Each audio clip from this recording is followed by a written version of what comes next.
Gears can be produced by a variety of processes. Gear manufacture can be divided into two categories: forming and machining.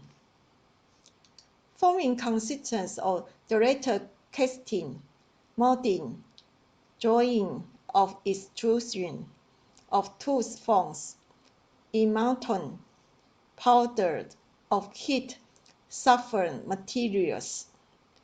In all tooth forming operations, the teeth on the gear are formed all at once from a mold of die into which the tooth shafts have been machined. The accuracy of the teeth is entirely dependent on the quality of the die of the mold, and in general is much less than that can be obtained from machining methods. Gear machining is metal removal process. There are roughing and finish process. Roughing process are applied before heat treatment. It includes mill the tool shaft with form cutters, or generating the shape with a rake cutter, a shaping cutter, of a hop cutter. Finish processes are applied after heat treatment. When high precision is required, secondary operation can be performed to gear made by the above rough methods. Finish operators typically remove little of known material, but improves dimensions accuracy, surface finish of hardness. For example, shaving, grading, burnish, and so on. Later, we will talk about several most popular cutting methods in the gear industry: milling, hobbing, shaping, and power skiving.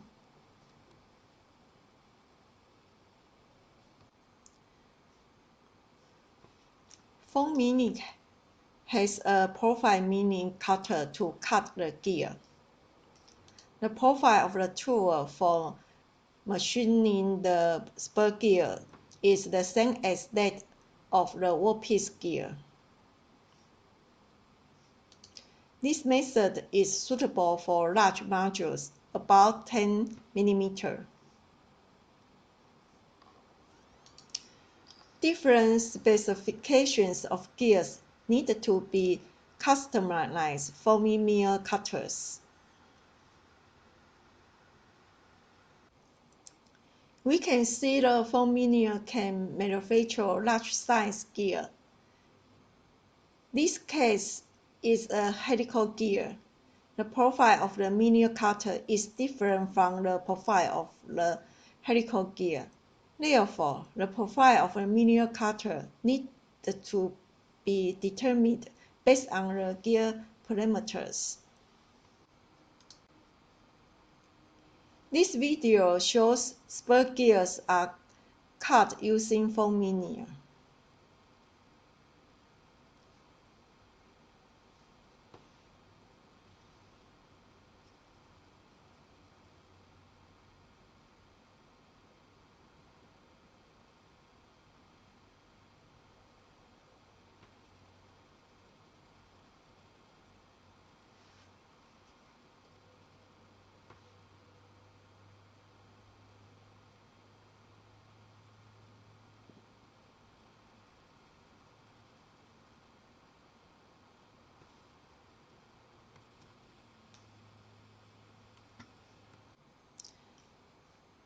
Gear shaping is by using a gear-shaped cutter that is rotated to produce the gear teeth. The cutters that are rotated and are timed with the workpiece. This process can produce internal gears, external gears, and external gears with shoulders. The shaping cutter moves up and down to form the tooth surface to generate the gear. The accuracy of the gear cut by gear shaping is worse than by gear hobbing. And the process speed of gear shaping is slower than that of gear hobbing too.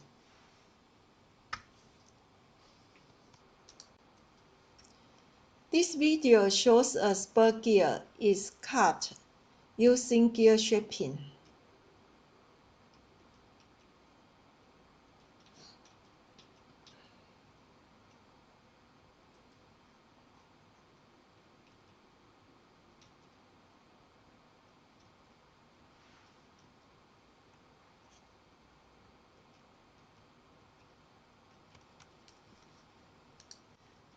For gear hobbing, the teeth of external gear are progressively cut into the material by a series of cuts made by a cutting tool called a hob.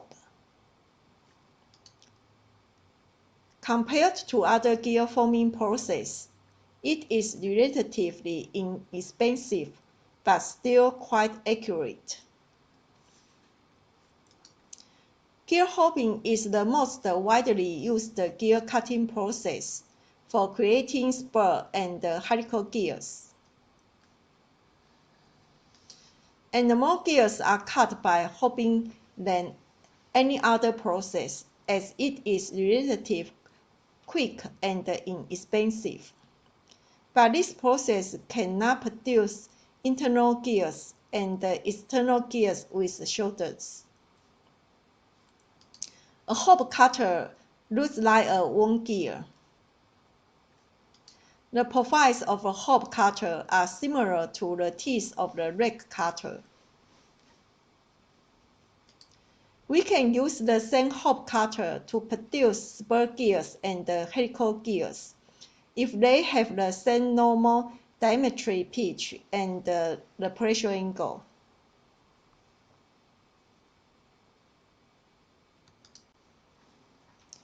This video shows a helical gear is cut using gear hobbing.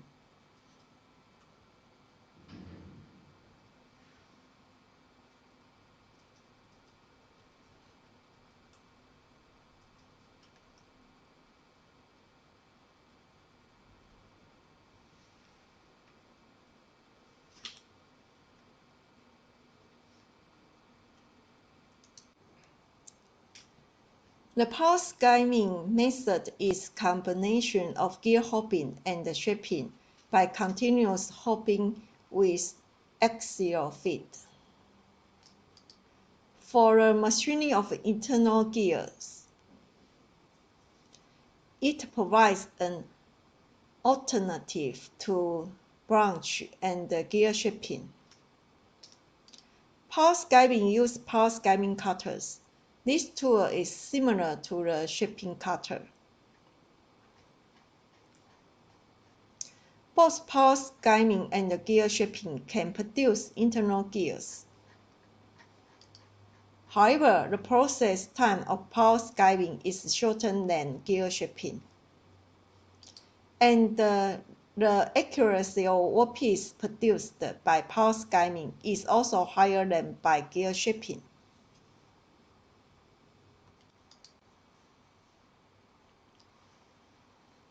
This video shows the internal gear is cut using power skiving.